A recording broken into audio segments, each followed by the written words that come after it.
조민기 씨도 성추행 폭로가 나오고 있는데 조 씨는 각종 의혹에 대해서는 전면 부인을 했습니다. 하지만 연극학과 학생들은 다르게 증언하고 있습니다. 한번 들어보시죠. 술을 마시고 먼저 일찍 집에 들어가시고 나서는 저한테 전화가 오셨어요. 한 번은 청주 근처에 방이 있으시거든요. 혼자 쓰시는 방을 구해 놓으셨거든요. 그 방으로 오라고 그냥 어린 마음이 그때는 이게 뭐냐고 이렇게 화내거나 싫어요라고 하기가 너무 무서워서 그냥 가슴으로 해라 하고 손을 툭 친 걸 가슴에 만졌다 이렇게 진술을 한 애들이 있더라고요. 그 노래방 끝난 다음에 애들아 수고했다 그러고 이렇게 안아주고 그냥 진짜 저는 격려였거든요.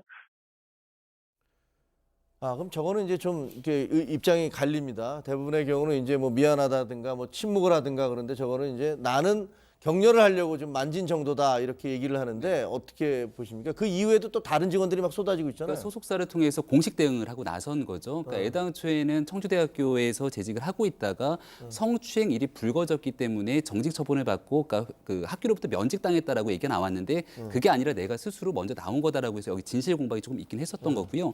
근데 그렇게 해서 사실 성추행에 대해서 적극적으로 아니다라고 반박을 하고 나오다 보니까 청주대학교 연극영화과를 졸업하고 현재 배우로 지내고 있는 송모 씨가 본인 SNS에 글을 올리게 됩니다. 그러니까 이 조민기 씨에 대한 글을 보고 나서는 해명을 보고 나서 도저히 참을 수가 없다라고 얘기가 나오고 있는 건데 지금 문제가 되고 있는 건 해당 오피스텔에 대한 얘기가 나온 거 아니겠습니까? 그러니까 2013년에 처음 학교에 입학했을 때부터 조민기 교수를 조심하라고 하는 얘기들이 나왔다라고 하는 거고요. 오피스텔에 수시로 불러내다 보니까 이거를 피할 수 있는 유일한 방법은 그 자리에 혼자 가는 게 아니라는 겁니다. 그러니까 저기 나와 있는 것도 여러 가지 폭로의 내용인데 오피스텔 5분이다라고 하면은 5분 안에 있는 오피스텔에 가야 된다는 거고요.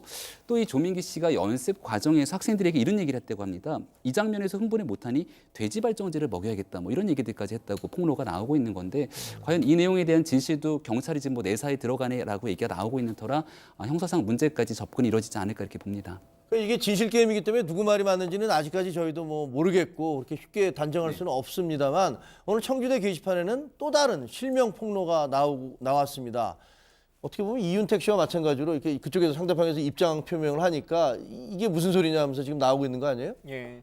사실 뭐 그동안은 우리 사회가 피해자들에게 왜 예전에 그 당했을 때 문제 제기하지 않고 이제서 그러냐라고 하는 말들을 많이 했지 않습니까? 근데 그 말을 할 수밖에 그렇게 참을 수밖에 없었던 이 사회 구조라고 하는 걸 다시 한번 고민해 봐야 될 것 같고 또 지금 시가 됐을 때는 이렇게 국민의 여론이나 여러 가지 것들이 피해자들을 보호할 수 있겠다라고 하는 측면이 나오니까 이렇게 스스로 말할 수 있는 상황이 초래되는 것 같은데요.